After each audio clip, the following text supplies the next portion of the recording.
E já começamos o Ocorrências Policiais no oferecimento desse time VIP de parceiros que está destacado em nossa tela interativa, recebendo o Major Eduardo, comandante da Polícia Militar do município de Tijucas e de toda a região.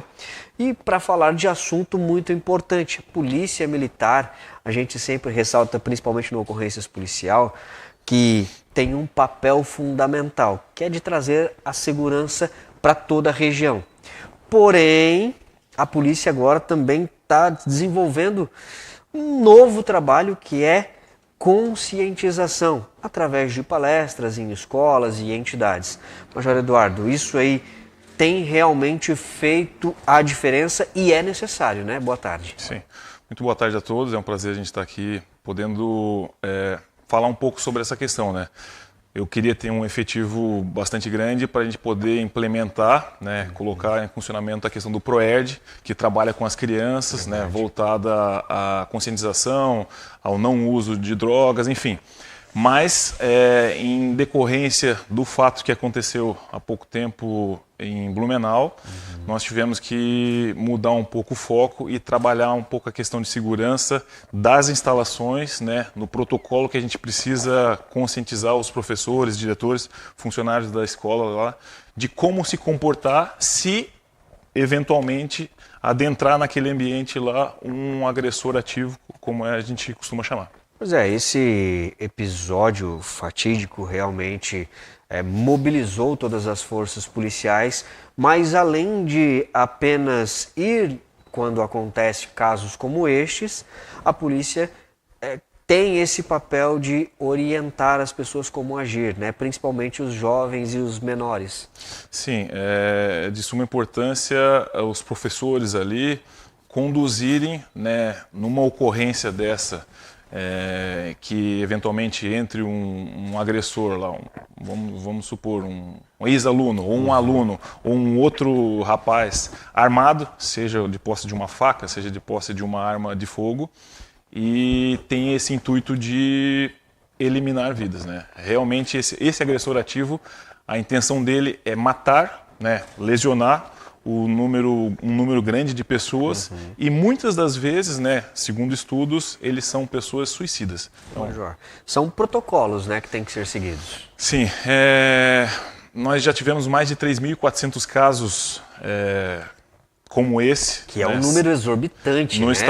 Nos Estados Unidos, né, eles são recordistas nisso, é um país que a gente vê uma questão de segurança bastante grande, é um dos países mais seguros do mundo, porém a gente nota que a nossa sociedade, não só a sociedade brasileira, mas no mundo como um todo, está doente, né? Então lá eles passaram desde 1999, assim como nós também tivemos um caso aqui em 1999, dentro de um cinema lá no shopping Morumbi, em São Paulo, onde entrou um agressor de posse de uma arma de fogo e tentou exterminar aqueles que estavam lá. Então a gente tem um protocolo que está sendo seguido desde 2017, né? Existe legislação para isso, chamamos de terrorismo doméstico, né, com múltiplas vítimas. Esse é o nome técnico para essa situação ali. Então existe um protocolo que foi implementado nos Estados Unidos, né, desenvolvido por eles, pelas forças de segurança dos Estados Unidos, junto com o FBI. E esse protocolo é bastante simples, né?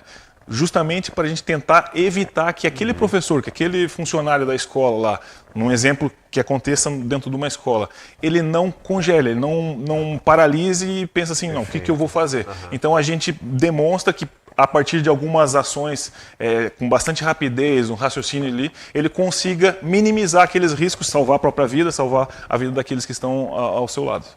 Major, o trabalho da polícia é intenso em combater a criminalidade, né? E a gente vê que hoje, através de ações como estas, de palestras, de incentivo aos jovens, isso tem repercutido positivamente também, né? Sim, o feedback que nós tivemos dos professores foi muito positivo, muito bom mesmo, né? Eles tinham, digamos, um preconceito assim, como que vai ser uma palestra com a polícia, será que eles vão nos ensinar, é um toque de mágica? Não, de fato, né, por um problema complexo, nós não temos uma solução simples, né, mas a ideia é conscientizá-los de que tem como se fazer sim, aplicar esse protocolo e, de fato, em último caso, ele vai ter que lutar. Ele vai ter que fugir, ele vai ter que se esconder e, em último caso, vai ter que lutar, se acontecer ali. Mas a gente deixa bastante claro que a sociedade está suscetível não só, né, na situação deles ali, que isso venha acontecer dentro de uma escola.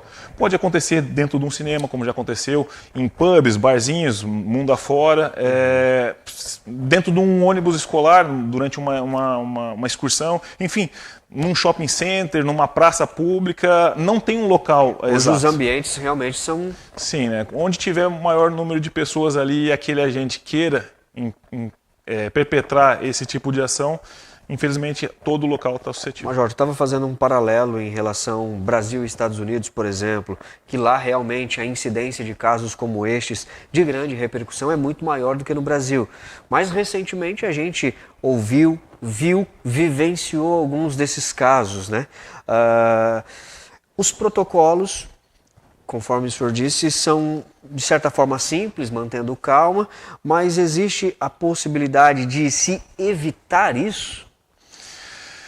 Nós podemos sim evitar no sentido de que nós tornemos, né, as instalações físicas, vamos utilizar aqui o exemplo das escolas de novo. Isso. A gente utilize estruturas físicas que impossibilitem, né, que criem mais obstáculos para aquela ação ali. Aquele agente de Blumenau, que aconteceu há um mês atrás, um pouco mais, ele não tinha um local específico, ele não ia agir naquela escola. Ele passou por outras duas antes, né? Pensou em implementar aquela ação catastrófica assim, em outras duas escolas, desistiu, foi por uma escola, uma academia de musculação, fez o treino dele, pagou a mensalidade, saiu dali, quando estava indo para casa, parou na frente de uma creche e executou o plano dele ali. A gente está percebendo que houve aparato policial em relação a isso, as próprias escolas, creches, as prefeituras se mobilizaram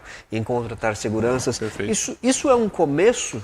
Com certeza, né? A gente não pode garantir que por ter uma presença de um vigilante lá, às vezes armado, ou um próprio representante da Polícia Militar lá, que está sendo implementado nas escolas, vai resolver o problema. Né? Mas a gente com certeza acredita que isso vai minimizar, sim, esses riscos de voltar a acontecer naquele tipo de ambiente. Major, rapidamente a gente encerra esse assunto, mas também abrindo aspas para outras ações policiais que têm repercutido.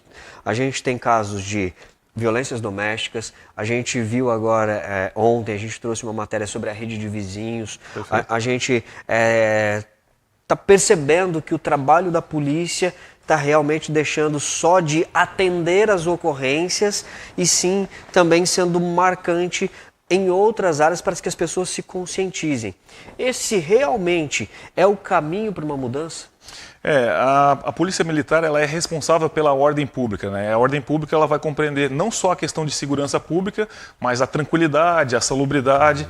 E essa preservação da ordem pública não é só questão da repressão, não é só questão de restabelecer a ordem quando ela é quebrada. A gente tem que prevenir. Esse é o papel fundamental da Polícia Militar também. E a gente tenta, então, entrar nessas áreas, né? Na área da educação, na área da questão de violência doméstica, principalmente com as femininas, enfim, a gente tem que tentar atingir todas as áreas. Bom, eu até vou pedir para que o Major fique aqui, porque a gente está falando de alguns casos e nós vamos mostrar agora uma situação onde um vizinho acabou reclamando do tráfico de drogas e foi ameaçado, inclusive com disparo de arma de fogo.